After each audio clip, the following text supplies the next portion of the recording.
টাকা ভাড়া বাঁচাইয়া আমরা অলরেডি সমুদ্র সৈকতের কাছাকাছি, সামনেই সমুদ্র সৈকত।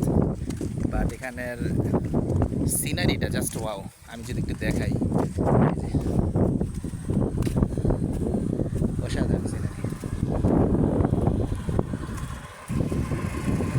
তো আপনি যে ঘুরতে আসলেন, আপনার অনুভূতি কি? আসলে আমি সবসময় শহরে থাকি এবং শহরের কোলাহল থেকে বাঁচতে আমি এসেছি। আপনার বাড়ি না জামালপুর? হ্যাঁ, আমার বাড়ি জামালপুর, কিন্তু তাহলে শহরে কী হবে? চাকরি সুবাদে আমাকে চট্টগ্রাম শহরে থাকতে হয়। হ্যাঁ, আচ্ছা, হ্যাঁ। এখানে আপনি শহরের কোলাহল, গাড়ির যানজট, মানুষের নিরাপত্তার মানে কি করবো, প্রাকৃতিক যেই ওইটা আমরা পাচ্ছি না, যার কারণে আমরা ওইটার ঘুরতে আসলাম প্রাকৃতিকই পাচ্ছি না। এবং আমরা এই ঘোরাকে এনজয় করছি। বাট এখানে আসলে আমি আসি না এর আগে, কিন্তু এটা যত সুন্দর আমি বুঝি নাই। আসলেই সুন্দর।